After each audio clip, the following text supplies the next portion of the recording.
Bonjour, donc voici mon sabre Dark Nihilus après plusieurs semaines de travail pour pouvoir lui mettre un switch, un AV switch donc de 16 mm, pouvoir y mettre aussi un kill key donc avec un port de rechargement.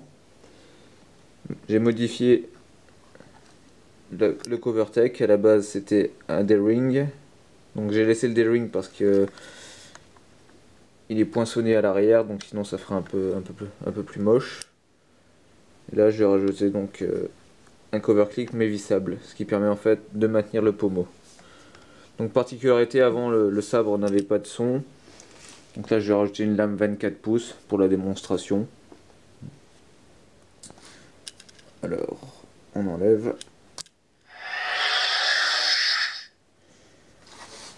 Point particulier, donc j'ai un éclairage à l'intérieur au pommeau, donc je prévois d'y mettre en fait une installation type turbine, donc un peu comme un plug pour le sabre à l'avant, avec un effet un peu justement turbine en forme de balle d'ogive pour lui donner un petit style justement. Donc on verra bien dès que je pourrai avoir ça.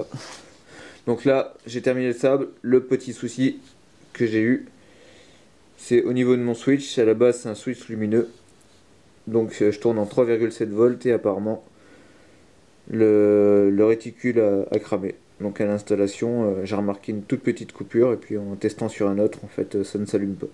Bon ça c'est pas grave, hein. Faudra juste redémonter, sortir, dessouder puis remplacer. Bien sûr y mettre une résistance. Donc là le son c'est le son Death Rattle, donc modifié aussi au niveau du boot de démarrage. Voilà. Voilà le sabre Dark Nihilus.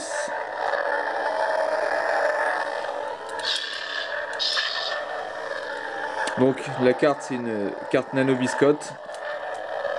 Donc le jeu de piste n'est pas très vaste, donc j'ai un son de démarrage, un son lock-up, donc la lame, un home, j'ai 8 swings et 8 clash. On peut rien faire d'autre avec. C'est vraiment l'entrée de gamme pour une carte.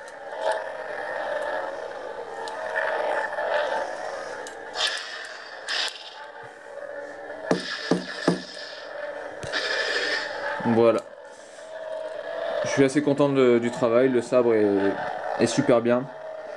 Juste la petite modification ici. Bientôt aussi un plug qui viendra à la base de la lame aussi, en forme de turbine, et puis à l'arrière.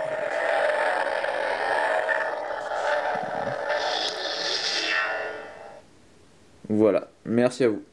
Ciao ciao.